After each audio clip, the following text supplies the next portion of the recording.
All right, hello and welcome back to the Preacher Life. Last week we looked at the introduction to Genesis 6 and the lead up to the flood and the calling of Noah.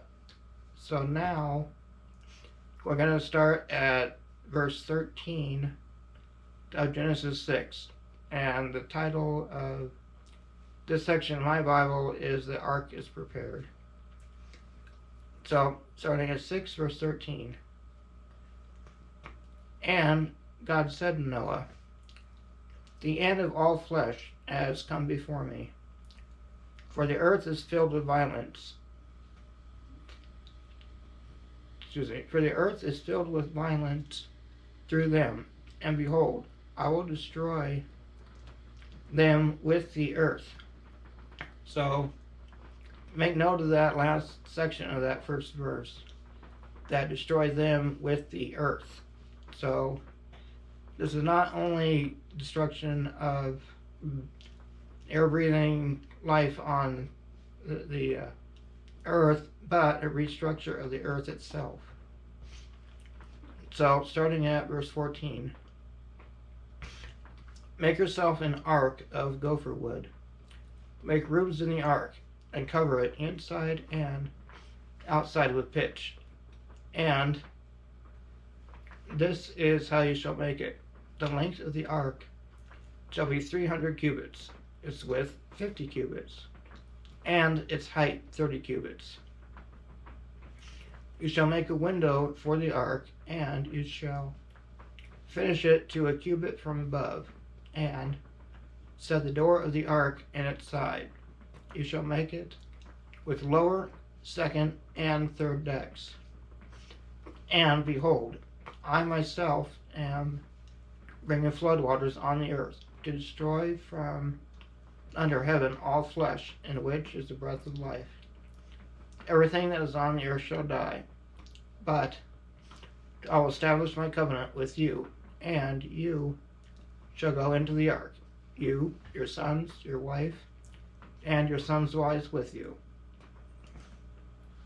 And of every living thing of all flesh, you shall bring 2 of every sort into the ark, to keep them alive with you.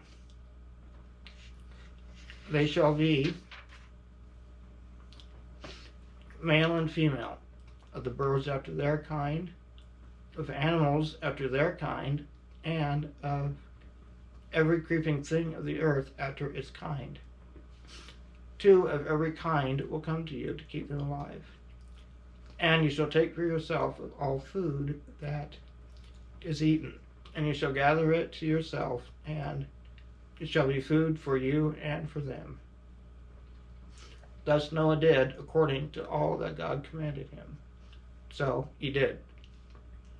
All right. That's where we're going to end our reading at today, but let's look back a little bit here. So we have the dimensions of the ark. Its length was 300 cubits, its height 30 cubits, and its width 50 cubits.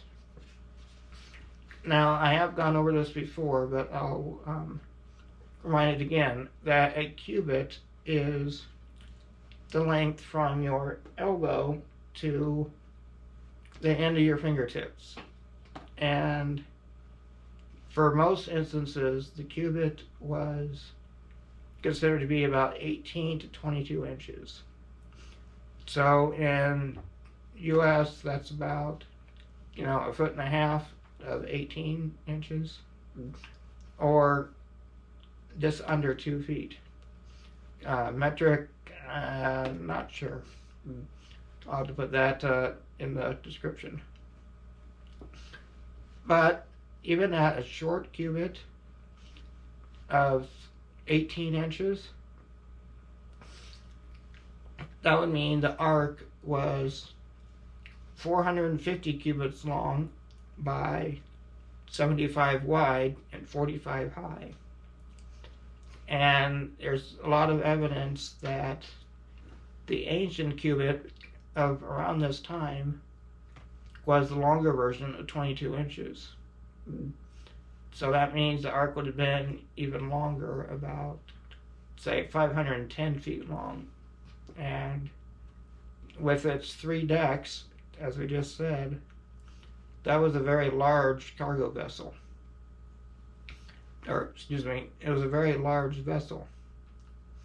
So for today's equivalent, that would be the same as like a small cargo vessel.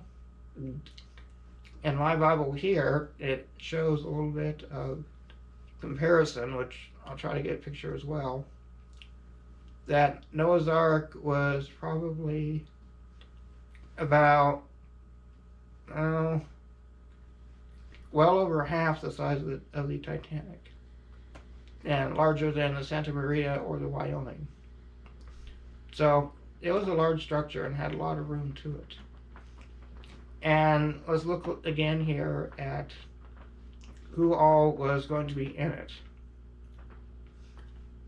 So, verse 18, we have, God said to Noah, I will establish my covenant with you, and you shall go into the ark. You, your sons, your wife, and your sons' wives with you. So Noah and all his family. So that was 8 people. And then at verse 19, it says, of every living thing of all flesh you shall bring 2 of every sort. Or if we continue on a little bit more here to verse 20, we read that everything after their kind.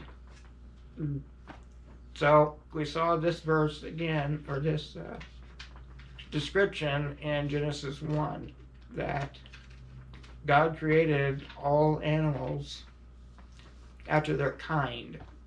So again, for today's classifications, then we have the dog kind, the horse kind, the cat kind, bears, and pigs and cattle, and so on and so forth.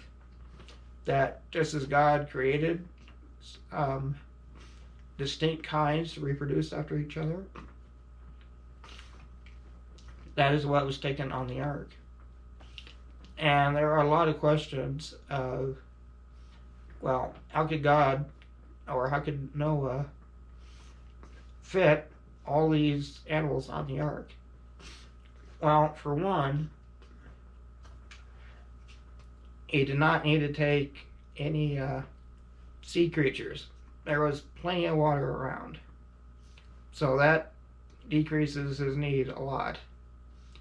And you know what? He did not have to take the adult version of everything. This was not a pleasure cruise, it was survival. So one, he would have taken younger animals, which are smaller, and after the flood, they have longer reproductive lives ahead of them. So they would have lived longer, and therefore could have produced more offspring. And younger animals also do not eat as much. So again, this takes less space.